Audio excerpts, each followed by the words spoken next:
Survey ಕಾರ್ಯ ಬೇಡ ಅಂತ ಬಂದಂತ ಅಧಿಕಾರಿಗಳ ಮೇಲೆ ಹಲ್ಲೆ ಆಗಿದೆ. ಸರ್, ಇದು ನಾವು ಬಲವಂತವಾಗಿ JMC ಮಾಡ್ತಿರ್ತಕ್ಕಂಥದ್ದಲ್ಲ. ಇದು ಯಾವ ರೈತರು ನಮಗೆ JMC ಮಾಡಿ ನಮಗೆ ಸೂಕ್ತವಾದಂಥ ಪರಿಹಾರ ಕೊಡಿ ಅಂತೇಳಿ ಲೆಟರ್ಗಳನ್ನ ಕೊಟ್ಟಿದ್ದಾರೆ, ಒಪ್ಪಿಗೆಯನ್ನು ಕೊಟ್ಟಿದ್ದಾರೆ. ಅದಕ್ಕೆ ನಾವು JMC ಮಾಡಲಿಕ್ಕೆ ಹೊರಟಿರ್ತಕ್ಕಂಥದ್ದು. ಫೈನಲ್ ನೋಟಿಫಿಕೇಶನ್ ಆಗಿದೆ. ಅದು ಪುನಃ ಹಿಂದೆ ಬರ್ತಕ್ಕಂಥದ್ದು ಸಾಧ್ಯತೆ ತುಂಬಾ ಕಡಿಮೆ. ಫೈನಲ್ ನೋಟಿಫಿಕೇಶನ್ ಆದಮೇಲೆ ಅವರು ಬಾಳೆ ಬೆಳೆದವ್ರೆ, ನಾಳೆ ಬಾಳೆ ಇರೋದಿಲ್ಲ, ಒಂದು ಮಳೆ ಇಲ್ಲ, ಇನ್ನೊಂದಿಲ್ಲ, ತೊಂದರೆ ಆಯಿತು, ಬಾಳೆ ಇರೋದಿಲ್ಲ. JMC ಮಾಡಲಿಲ್ಲ ಅಂದರೆ ಅವ್ರಿಗೆ ಬಾಳೆ ಬೆಳೆ ದುಡ್ಡು ಸಿಗಲ್ಲ. ಸಿರಿಕಲ್ಚರ್ ಬೆಳೆದಿದ್ದಾರೆ, ಸಿರಿಕಲ್ಚರ್ಲು ಕೂಡ ಏನಾದ್ರು ಹೆಚ್ಚು ಕಡಿಮೆ ಆದರೆ ಅವ್ರಿಗೆ JMCಯಿಂದ ದುಡ್ಡು ಸಿಗಲ್ಲ. ಅದರಿಂದ ಅವ್ರು JMC ಮಾಡಿ ಅಂತ ಯಾವ ರೈತರು ನಮಗೆ ಅನುಮತಿಯನ್ನು ಕೊಟ್ಟಿದ್ದಾರೆ ಅಲ್ಲಿ ಹೋಗಿ JMC ಮಾಡ್ತಿದ್ದೋ. ಆದರೆ ಇಲ್ಲಿ ಕುಮಾರಸ್ವಾಮಿ ಕೃಪಾಪೋಷಿತ ನಾಟಕ ಮಂಡಳಿಯಿಂದ ಒಂದು ದೊಡ್ಡ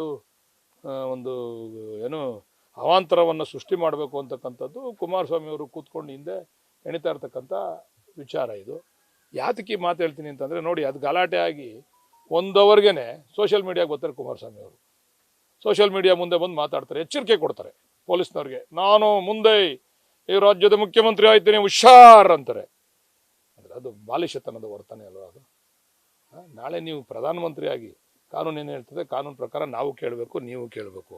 ಆದರೆ ಎಚ್ಚರಿಕೆ ಕೊಡ್ತಕ್ಕಂಥದ್ದು ಪೊಲೀಸ್ನವ್ರಿಗೆ, ಬೇರೆಯವ್ರಿಗೆಲ್ಲ ಎಚ್ಚರಿಕೆ ಕೊಡ್ತಕ್ಕಂಥದ್ದು ಇವೆಲ್ಲ. ಅಂದರೆ ಇದರಿಂದ ಯಾರಿದ್ದಾರೆ ಅಂತೇಳಿ. ಈಗ ನಾವು ಬಲವಂತವಾಗಿ ನಿಮ್ಮ ಭೂಮಿಗೆ ಬಂದರೆ ನೀವು ಗಲಾಟೆ ಮಾಡಿ, ನಿಮ್ಮ ಒಪ್ಪಿಗೆ ಇಲ್ಲದೆ ನಿಮ್ಮ ಭೂಮಿಗೆ ಬಂದರೆ ನೀವು ಗಲಾಟೆ ಮಾಡಿ. ಆದರೆ ನೀವು ಯಾರ್ದೋ ಭೂಮಿಗೆ JMC ಮಾಡಿಸ್ಕೊಳಕ್ಕೆ ಹೋದಾಗ ನೀವು ಗಲಾಟೆ ಮಾಡ್ತೀವಿ ಅಂತಂದರೆ, ನೋಡಿ, ಈಗ ನೆನ್ನೆ ಹೊಡೆದವ್ರೆ ನಮ್ಮ ಅಧಿಕಾರಿಗಳಿಗೆ. ಅದು ಭಾಳ ಖಂಡನೀಯ. ಅದು ಹೊಡಿಬಾರ್ದು. ಯಾರು ಅಧಿಕಾರಿಗಳ ಮೇಲೆ ಕೈ ಮಾಡಿ, ಈಗ ನ್ಯಾಚುರಲಿ ಅಧಿಕಾರಿಗಳ ಮೇಲೆ ಕೈ ಮಾಡಿದಾಗ ಸೋಮೋಟ ಕೇಸ್ಗಳಾಗ್ತವೆ. ಈಗ ಅದನ್ನು ಕೋರ್ಟ್ ಕಲಿತಾರೆ, ಅವರು ವರ್ಷಾನುಗಟ್ಟಲೆ ಕೋರ್ಟ್ ಕಲಿತಾರೆ. ಪಾಪ ಅಮಾಯಕ ಹೆಣ್ಮಕ್ಳು, ಅಮಾಯಕರು, ಗೊತ್ತಿಲ್ಲದಿರ್ತಕ್ಕಂಥ ರೈತರು ಕೋರ್ಟ್ ಕಲಿತಾರೆ. ಇದು ಕುಮಾರಸ್ವಾಮಿ ಬರ್ತಾರೆ ಅವಾಗ ಇವರಿಂದ. ನಮ್ಮ ಹೆಣ್ಮಕ್ಳುಗಳು ಅರ್ಥ ಮಾಡ್ಕೋಬೇಕು ದಯಮಾಡಿ.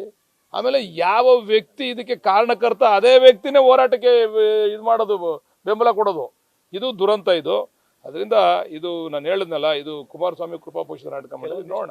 ವಿರೋಧ ಇರೋ ರೈತರು ಸರ್ ಕೆಲವೊಂದಿಷ್ಟು ಹಿಂಬರಹ ಕೊಡಿ, ನಮ್ಮ ಜಮೀನುಗಳ JMC ಕಾನೂನಿನಲ್ಲಿ ಅದಕ್ಕೆ ಅವಕಾಶ ಐತೆ ಕೇಳ್ಕೊಂಬನ್ನಿ, ಅವಕಾಶ ಇದ್ರೆ ಕೊಡ್ತೀವಿ.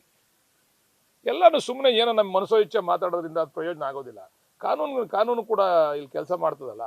ಹೆಚ್ಚಿಗೆ ಇದ್ರೆ ಕೋರ್ಟ್ಗೆ ಹೋಗಿ, ನೀವು ಸ್ಟಾಪ್ ಮಾಡಿ. ನಾವು ಹಿಂಬರ ಕೊಡಲ್ಲ, ನೀವು ಹೋಗಿ ಕೋರ್ಟ್ಗೆ ಹೋಗಿ, ನಮಗೆ ಬೇಡ ಅಂತ ಸ್ಟಾಪ್ ಮಾಡಿ. ನೀವು ಹಿಂದೆ ಈ ವಿಚಾರವಾಗಿ ಕೋರ್ಟ್ಗೆ ಹೋಗಿದ್ರು. ಕುಮಾರಸ್ವಾಮಿ ಅವ್ರು ಮಾಡಿದಾಗ ನಮ್ಮ ನಾಯಕರುಗಳೇ ಕೋರ್ಟ್ಗೆ ಹೋಗಿದ್ರು ಇದು ವಿಚಾರವಾಗಿ. ಕೋರ್ಟ್ ರಿಜೆಕ್ಟ್ ಮಾಡ್ತು. ಇಲ್ಲ, ಅಲ್ಲಿ ಟೌನ್ಶಿಪ್ ಆಗಬೇಕು ಮಾಡಿ ಅಂತೇಳಿ ಕೋರ್ಟಿಂದ ರಿಜೆಕ್ಟ್ ಮಾಡಿದೆ. ಅದನ್ನು ಅಸೆಂಬ್ಲಿಲಿ ಚರ್ಚೆ ಆಗಿದೆ. ಈಗೆಲ್ಲ ಕೊಡ್ತೀವಿ ನಿಮಗೆ. ಅಸೆಂಬ್ಲಿಲಿ ಚರ್ಚೆ ಆಗಿದೆ. ಕುಮಾರಸ್ವಾಮಿ ಅವರು ಈ ಟೌನ್ಶಿಪ್ ಮಾಡೇ ತೀರ್ತೀನಿ ಅಂತೇಳಿ ಅವ್ರು ಮುಖ್ಯಮಂತ್ರಿಯಾಗಿ ಮಾತಾಡಿರ್ತಕ್ಕಂಥದ್ದು ಕೂಡ ನಿಮ್ಮ ಕೈ ಕೊಡ್ತೀವಿ. ಈಗ ಈ ರೀತಿ ಇರ್ತಕ್ಕಂಥ ವ್ಯಕ್ತಿ DK ಶಿವಕುಮಾರ್ ಅವರ ಹೆಸರಿಗೆ ಕಳಂಕ ತರಬೇಕು ಅಂತೇಳಿ ಹಿಂದೆ ಕೂತ್ಕೊಂಡು ಈ ಥರ ಪಿತೂರಿ ಮಾಡಿ ಇದೊಂದು ದೊಡ್ಡ ಇಶ್ಯೂ ಮಾಡ್ಲಿಕ್ಕೆ ಹೊರಟಿದಾರಲ್ಲ, ಇದು ಕಾನೂನು ರೀತಿ ಕ್ರಮ ಆಗ್ತದೆ. ಮುಂದೆ ಏನಾಗ್ತದೆ ನೋಡೋಣ. ಸ್ಟಾಪ್ ಆಗಿದೆ, ಇವತ್ತು ಸರ್ವೆ ಕಾರ್ಯ ಸ್ಟಾಪ್ ಆಗಿದೆ. ಯಾವಾಗ ಮತ್ತೆ ಮಾಡ್ತೀವಿ ಅಂದ್ರೆ ನೀವು ಇನ್ನೊಂದ್ಸರಿ ಗಲಾಟೆ ಆಗಲಿ ಅಂತ ನೀವು ಗಲಾಟೆ ಸ್ಟಾಪ್ ಮಾಡಿದ್ದೀರಾ? ಬೇಕು ಅಂತಾರೆ. ಸದ್ಯಕ್ಕೆ ನೆನ್ನೆ ಅವಘಡ ಆಗಿದೆಯಲ್ಲ, ಅದಕ್ಕೆ ಅದು ನಾವು ರೆಡಿ ಆಗ್ಬೇಕಲ್ಲ, ನಮಗೆ ಗೊತ್ತಿಲ್ಲ. ಈಗ ಅವ್ರು ಯಾರು ನಮ್ಗೆ ಗಲಾಟೆ ಮಾಡ್ತಾವ್ರು, ಅವ್ರು ನಾವು ಕೋರ್ಟ್ಗೆ ಹೋಗ್ತೀವಿ, ನಮ್ಮ JMC ಮಾಡಿ ಅಂತ ಅವ್ರು ಕೇಳ್ತಾವ್ರೆ.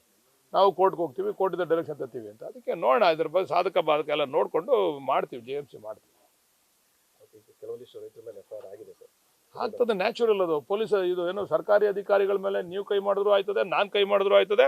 ನಾನೊಬ್ಬ MLA ಆಗಿ ಸರ್ಕಾರಿ ಅಧಿಕಾರಿಗೆ ಬೈದಿದ್ದಕ್ಕೆ ನನ್ನ ಮೇಲೆ FIR ಮಾಡಿದ್ರು. MLA ಆಗಿ ನಾನು ಯಾರೋ ಒಬ್ಬ ಕಾರ್ಯಕರ್ತರಿಗೆ ನೋವಾಗೈತೆ ಅಂತ ಹೋಗಿ ಕೇಳಲ್ಲಿ ಗಲಾಟೆ ಮಾಡಿದ್ಗೆ ನನ್ನ ಮೇಲೆ FIR ಆಗಿ ನಾನು 8 ವರ್ಷ ತಿರುಗಿದ್ದೀನಿ ಕೋರ್ಟ್ಗೆ. ಅಲ್ಲಿ ಕ್ಷಮಾಪಣೆ ಕೇಳಿ, ಇಲ್ಲ ಇನ್ನು ಮುಂದೆ ನಾವು ಅಧಿಕಾರಿಗಳ ಮೇಲೆ ಹಿಂಗೆ ಮಾಡಲ್ಲ ಅಂತ ಕೋರ್ಟ್ ಮುಂದೆ ಕ್ಷಮಾಪಣೆ ಕೇಳಿ ಮಾಡಿದ್ದೀನಿ. ನಮ್ಮ ಮೇಲೆ ಗಲಾಟೆ ಆದರೆ ಒಂಥರ, ಅಧಿಕಾರಿಗಳ ಮೇಲೆ ಅಲ್ಲಿ ಬಂದಿರತಕ್ಕಂಥ ಸರ್ಕಾರಿ ಅಧಿಕಾರಿಗಳ ಮೇಲೆ ಗಲಾಟೆ ಆದರೆ ನ್ಯಾಚುರಲಿ ಅದು ಸೋಮೋಟ ಮುಂದೆ ಕಾದ್ ನೋಡ್ತಾ ಇರಿ ಯಾವ ಥರ ತಗೊಂಡು ಹೋಗ್ತೀವಿ ಅಂತ. ನೋಡಿ, ನಿಮ್ಮ ಜಾಗಕ್ಕೆ ಬಂದಾಗ ಅದು ವಿಷದ ಬಾಟ್ಲಿ ಇಟ್ಕೊಂಡು ಕೂತ್ಕೊಳ್ಳಿ. ಯಾರು ಕಂಡವ್ರ ಜಾಗಕ್ಕೆ ನೀವಾಗ ಹೋಗಿ ವಿಷದ ಬಾಟ್ಲಿ ಇಟ್ಕೊಂಡು ಕೂತ್ಕೋತೀರಾ? ನಿಮ್ಮ ಜಾಗಕ್ಕೆ ಬಂದಾಗ ನೀವು ವಿಷದ ಬಾಟ್ಲಿ ಇಟ್ಕೋತೀರಾ, ನೀವೇನು ಮಾಡ್ತೀರಾ ಮಾಡಿ. ಯಾರ್ದೋ ಬೇರೆಯವ್ರ ಜಾಗಕ್ಕೆ ಹೋದಾಗ ನೀವು ವಿಷದ ಬಾಟ್ಲಿ ಇಟ್ಕೊಂಡ್ರೆ ಅದಕ್ಕೆ ಯಾರು ಹೊಣೆ? ನಿಮ್ಮ ಜಾಗಕ್ಕೆ ಬರ್ತೀವಿ ಅಲ್ವಾ, ಅವಾಗ ವಿಷದ ಬಾಟ್ಲಿ ಇಟ್ಕೊಂಡು ಬಂದು ನಮ್ಮ ಮೇಡದ ಮೇಲೆ ಮಾಡಿ ಅಂತೇಳಿ. ಯಾರ ಪಾಪ ಅಮಾಯಕರು ನಮಗೆ ಮಾಡಿಕೊಡಿ, ನಮ್ಗೆ ಸಾಕಾಗಿದೆ ಇದರಿಂದ ಅಂತೇಳಿ ಬಂದವ್ರ ಮೇಲೆ ಅವ್ರ ಜಾಗಕ್ಕೆ ಹೋಗ್ಬೇಕಾದ್ರೆ ನೀವು ವಿಷದ ಬಾಟ್ಲಿ ಇಟ್ಕೊಂಡು ಕೂತ್ಕೊಂಡ್ರೆ ಹಂಗಾರೆ ಎಲ್ಲೂ ಮಾಡಲೇಬಾರ್ದು ಅಂತನಾ? ಈಗ ಸರ್ ತಾವು ಹೇಳ್ದಂಗೆ ಸರ್ ಹಿಂಬರ ಕೊಡೋದಕ್ಕೆ ಬರೋದಿಲ್ಲ, ಕಾನೂನಲ್ಲಿ ಅವಕಾಶ ಇಲ್ಲ ಅಂತ ಹೇಳ್ತಿದ್ರಿ. ಕೆಲವೊಂದಿಷ್ಟು ರೈತರು ಒಪ್ತಾ ಇಲ್ಲ. ಮತ್ತೆ ಅದನ್ನ ಹೇಗೆ ಮಾಡ್ತೀರಿ? ನೋಡೋಣ, ಅದನ್ನೆಲ್ಲ ಮುಂದೆ. ಈಗ ಮೊದಲು ಯಾರು ಅಭಿಪ್ರಾಯ ಕೊಟ್ಟಿದ್ದಾರೆ ನಮಗೆ ಬೇಕು ಅಂತ ಅವ್ರ ಬಗ್ಗೆ ಚರ್ಚೆ ಮಾಡ್ತಾ ಇದೀವಿ, ಆಮೇಲೆ ಅದ್ರ ಬಗ್ಗೆ ಆಲೋಚನೆ ಮಾಡ್ತೀವಿ. ಅದಕ್ಕೆ ಸರ್ವೆಗೂ ಬಿಡ್ತಿಲ್ವಲ್ಲ ಸರ್, ಈ ತರ ಅಡ್ಡ ಆಗ್ತಿದ್ದಾರೆ ಇದು ಮಾಡಿ ಮುಂದೆ ನೋಡೋಣ ಅದಕ್ಕೆ ಅದು ಯಾವ ರೀತಿ ಎದುರಿಸ್ಬೇಕಂತ ಮಾಡ್ತೀವಿ ನೋಡೋಣ. ಸರ್ಕಾರ ಸೂಕ್ಷ್ಮ ಹೆಜ್ಜೆ ಇಡ್ತಾ ಇದೆ ಸರ್. ಖಂಡಿತ ಅಲ್ವಾ, ಮಾಡ್ಬೇಕಲ್ವಾ ಇದನ್ನ ಮಾಡ್ತೀವಿ. ಯಾಕಂದ್ರೆ ಮಧ್ಯರಾತ್ರಿಯಲ್ಲಿ ಸ್ಟಾಪ್ ಆಗಿದೆ. ಏನು ಅಂದ್ರೆ ಮಧ್ಯರಾತ್ರಿ ಇವತ್ತು ಮಾಡ್ಬೇಕು ಅನ್ನೋಂಥದ್ದನ್ನ ಮಧ್ಯರಾತ್ರಿ ಬೇಡ.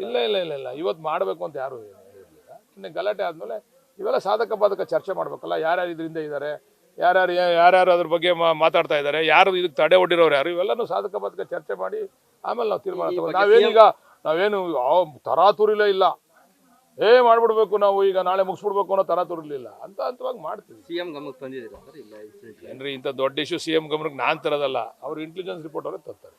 ಸರ್, ಈಗ ವಿರೋಧ ಇರ್ತಕ್ಕಂಥ ರೈತರುಗಳನ್ನ ಸಿಎಂ ನ ಭೇಟಿ ಮಾಡಿಸ್ತೀವಿ ಅಂತ ಹೇಳಿದ್ರು.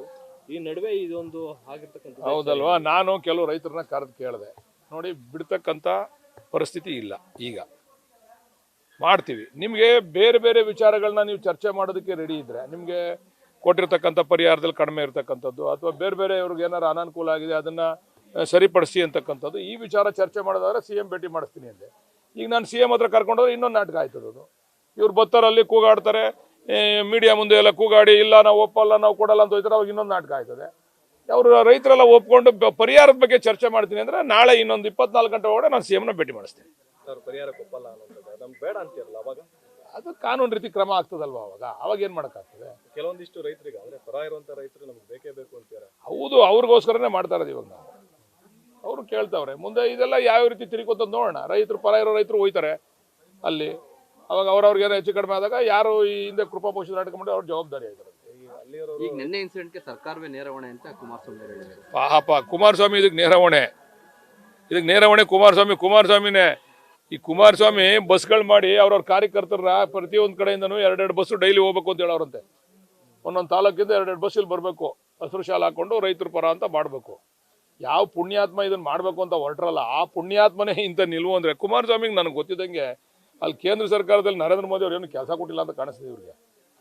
ಅದೇನೋ ಬೃಹತ್ ಕೈಗಾರಿಕಾ ಮಂತ್ರಿ ಅವ್ರೇನು ಅಲ್ಲಿ ಕೆಲಸ ಕೈಗಾರಿಕೆನಲ್ಲಿ ಮಾಡೋದು ಬಿಟ್ಬಿಟ್ಟು ಆಮೇಲೆ ಬೇಜಾನ್ ಸಮಸ್ಯೆಗಳು ಕರ್ನಾಟಕದ ಇದನ್ನ ಬಗೆಹರಿಸೋದು ಬಿಟ್ಬಿಟ್ಟು ಬೆಳಿಗ್ಗೆ ಎದ್ದು ಬಂದು ಇಲ್ಲಿ ಕೂತ್ಕೊಂಡು ಬಿಡದಿನಲ್ಲಿ ಈ ರೈತರನ್ನೆಲ್ಲ ಎತ್ಕಟ್ಕೊಂಡು ಜನ ತೀರ್ಮಾನ ಮಾಡ್ತಾರೆ. ಬಿಡಿ ನೋಡೋಣ. ಅವರೇ ಮಾಡಿದ್ದು ಅಂತ ತಾವು ಹೇಳ್ತೀರಿ ಸರ್, ಇಷ್ಟು ಪ್ರತಿಷ್ಠೆ ಕುಮಾರಸ್ವಾಮಿ ಯಾಕೆ ತಗೊಂತೀರಿ? ಅದನ್ನ ನೀವು ಕುಮಾರಸ್ವಾಮಿ ಅವ್ರನ್ನ ಕೇಳಬೇಕು. ಈಗ ಯಾರು ಸೋಷಿಯಲ್ ಮೀಡಿಯಾಗೆ ಬಂದವರು 1 ಅವರ್ ಗಲಾಟೆ ಆಗಿ 1 ಅವರ್ಗೆ ಸೋಷಿಯಲ್ ಮೀಡಿಯಾಗೆ ಬರ್ತಾರೆ, ಕುಮಾರಸ್ವಾಮಿ ಅವ್ರು ಮಾತಾಡ್ತಾರೆ ಅಂದ್ರೆ ಎಚ್ಚರಿಕೆ ಕೊಡ್ತಾರೆ. ನಾನು ಇದ್ದೇನೆ, ನೀವು ಪೊಲೀಸ್ನವರೇ ಹುಷಾರ್, ನಾನೇ ಮುಂದಿನ ಮುಖ್ಯಮಂತ್ರಿ ಹುಷಾರ್ ಅಂತಾರೆ. ಪಾಪ ಅವ್ರು ಏನು ಎಲ್ಲ ಬಿಜೆಪಿ ಅವ್ರು ಏನಾಗವ್ರೋ ಗೊತ್ತಿಲ್ಲ. ಕೇಂದ್ರದಲ್ಲಿ ಬಿಜೆಪಿ ಅವರೆಲ್ಲ ಮುಗ್ದೋಗವ್ರಪ್ಪ, ನೀನೇ ಹೋಗುವಂತ ಏನೋ ಕಾಲ್ಗಿಲ್ ತೊಳೆದಿ ಕೈ ಇದನ್ನ ಕಟ್ಟಿ ಬಿಡ್ತಾರೇನೋ, ಅವ್ರನ್ನ ಗೊತ್ತಿಲ್ಲ ನಮಗೆ. ನೋಡ ಎದುರಿಸೋಣ, ಅದನ್ನ ಎದುರಿಸ್ತೀವಿ ನಾವು. ಎಲ್ಲದಕ್ಕೂ ರೆಡಿ ಇದೀವಿ. ಯೋಜನೆ ಹಾಗೆ ತೀರ್ತದೆ, ಆಗ್ಲೇಬೇಕು. ಕುಮಾರಸ್ವಾಮಿ ಕನಸಿನ ಯೋಜನೆ ನಾವು ಅನುಷ್ಠಾನ ಮಾಡ್ತಾ ಇದೀವಿ ಅಷ್ಟೇ. ಅವ್ರ ಕನಸಿನ ಯೋಜನೆಗೆ ಮತ್ತೆ ಅವ್ರು ಬೇಡ ಅಂತಾರಲ್ಲ. ಈಗ ರಾಜಕೀಯವಾಗಿ ಬೇಡ ಅಂದ್ರೆ ಒಂದು ಹಂತ ತಲುಪಿದೆ, ಒಂದು ಹಂತ ಮುಗಿದೋಗಿದೆ. ಈಗ ರಾಜಕೀಯವಾಗಿ ಬೇಡ ಅಂದ್ರೆ ಈಗ ಫಸ್ಟ್ ನೋಟಿಫಿಕೇಶನ್ ಆಯ್ತಲ್ಲ, ಫಿಲ್ಮ್ ನೋಟಿಫಿಕೇಶನ್, ಆವಾಗಲೇ ಬೀದಿಗೆ ಬಂದಿದ್ರೆ ಕುಮಾರಣ್ಣ ಅವರು, ನಮ್ಮ ಬಾಸು, ಹಳೆ ಬಾಸು, ನಾವು ಪರವಾಗಿಲ್ಲ ಕಣ ನಿಜವಾದ ರೈತರ ಪರ ಅಂತ. ಡಿ ಕೆ ಶಿವಕುಮಾರ್ ಅವ್ರು ಮುಖ್ಯಮಂತ್ರಿ ಆದ್ಮೇಲೆ ಇವ್ರು ತಡ್ಕೊಳಕ್ ಆಯ್ತಾ ಇಲ್ಲ, ಮನೇಲಿ ಕೂತ್ಕೊಳಕ್ ಆಯ್ತಾ ಇಲ್ಲ, ನಿದ್ದೆ ಬರ್ತಾ ಇಲ್ಲ, ಮನಿ ಕೊಂಡ್ರೆ ಎಚ್ಚರಿಕೆ ಆಗ್ಬಿಡ್ತದಂತೆ, ಎದ್ದು ಕೂತ್ಕೊಂಡ್ಬಿಡ್ತಾರೆ. ಬೆಚ್ಚ ಬಿದ್ಬಿಟ್ಟವ್ರೆ ಡಿ ಕೆ ಶಿವಕುಮಾರ್ ಆದ್ಮೇಲೆ. ಪಾಪ ಇದಕ್ಕೆ ಯಾರು ಔಷಧಿ ಕೊಡ್ತಾರೆ? ಬೇರೆ ಕಾಯಿಲೆಗೆ ಔಷಧಿ ಕೊಡ್ಬೋದು, ಈ ಹೊಟ್ಟೆ ಕಿಚ್ಚು ಕಾಯಿಲೆಗೆ ಯಾರು ಔಷಧಿ ಕೊಡೋಕ್ಕಾಗಲ್ಲ. ಸರ್ಕಾರಕ್ಕೆ ಇರ್ಲಿ, ಆಗ್ತದೆ ಸಾಧಕ ಬಾಧಕ. ನೋಡಿ, ಸಾರ್ವಜನಿಕವಾಗಿ ಕೆಲವು ಚರ್ಚೆನೂ ಮಾಡ್ತಾವ್ರೆ, ಇದು ಬೇಕಾಗಿತ್ತ ಕುಮಾರಸ್ವಾಮಿಗೆ, ಏನೋ ಒಂದು ಯೋಜನೆ ಆಗ್ತಾ ಇದೆ ಅಂತ. ಯೋಜನೆ ಪರವಾಗೂ ಇದ್ದಾರೆ, ವಿರೋಧವಾಗೂ ಇದ್ದಾರೆ. ಸರ್ಕಾರಕ್ಕೆ ಇದರಿಂದ ಏನು ಡ್ಯಾಮೇಜು ಮುಜುಗರ ಆಗುವಂತ ವಿಚಾರ ಅಷ್ಟು ಆಗಲ್ಲ ಅಂತ ನನ್ನ ಅಭಿಪ್ರಾಯ. ಇಲ್ಲಿ ಒಂದು ಪ್ರಶ್ನೆ ಬರ್ತಿರುವಂತ ಸರ್, ಎಷ್ಟು ಜನ ರೈತರು ಪರವಾಗಿದ್ದಾರೆ, ವಿರೋಧವಾಗಿದ್ದಾರೆ ಅಂತ ಒಂದು ಲಿಸ್ಟ್ ಬಿಡುಗಡೆ ಮಾಡಿ ಸರ್ಕಾರದಿಂದ ಅಂತ ಕೇಳ್ತಾರೆ. ಬಿಡುಗಡೆ ಮಾಡಿದೀವಿ ಸರ್ ಆಗ್ಲೇ. ಈಗ ನಾವು ಹೋಯ್ತೀವಲ್ಲ ಸರ್ವೆ ಮಾಡ್ಲಿಕ್ಕೆ, ಆ ರೈತ ವಿರೋಧ ಮಾಡ್ತಾ ಇದ್ದಾನೆ ಅಂತ ನೀವೇ ಮೀಡಿಯಾದವ್ರು ಮಾಡಿ. ಈಗ ಅವ್ರನ್ನೇ ಮೀಡಿಯಾದವ್ರನ್ನ ನಾವು ಒಪ್ಪಿಗೆ ಇಲ್ಲ ಅನ್ನೋರ್ನ ಮೀಡಿಯಾದಲ್ಲಿ ಮಾಡಿಸ್ರಿ. ಈಗ ಯಾವುದು ನಾವು ಫೈನಲ್ ನೋಟಿಫಿಕೇಶನ್ ಮಾಡಿದೀವಲ್ಲ, ಅವ್ರು ಒಪ್ಪಿಗೆ ಇಲ್ಲ ಅನ್ನೋರು ಬರ್ದು ಕೊಡ್ಲಿ ನಮಗೆ. ಮೆಜಾರಿಟಿ ಒಪ್ಕೊಂಡಿರೋದಕ್ಕೆ ಇವರು ಕಡಿಮೆ ಇರೋರು ಗಲಾಟೆ ಮಾಡ್ತಾ ಇರ್ತಕ್ಕಂಥದ್ದು. ಈಗ ಕೆಂಪೈನಪಾಳ್ಯ ಅಲ್ವಾ, ಸಂಪೂರ್ಣವಾಗಿ ಮುಗಿದೇ ಹೋಯ್ತಲ್ಲಿ. JMC ಒಡೆಯರಳ್ಳಿ ಮುಗೀತು, ಕೆಂಪೈನಪಾಳ್ಯ ಮುಗೀತು, ಇಲ್ಲೇ ತರಲೆ ಆಯ್ತಾ ಇರೋದು. ಅಲ್ಲೂ ತರಲೆ ಮಾಡ್ಬೇಕಾಯ್ತಲ್ಲ ರೈತರು, ವಿರೋಧ ಇದ್ದಿದ್ರೆ. ಈ ಫಸ್ಟ್ ಫೈನಲ್ ನೋಟಿಫಿಕೇಶನ್ ಆಗಿದೆ ಸರ್, ಉಳಿದಂಥದ್ದು ಯಾವಾಗ ಸರ್? ಕಾದ್ ನೋಡಿ, ಶೀಘ್ರದಲ್ಲಿ. ನ್ಯೂಸ್ ಫಸ್ಟ್, ನಿರ್ಭೀತಿಯಿಂದ ನಿಮ್ಮ ಪರವಾಗಿ.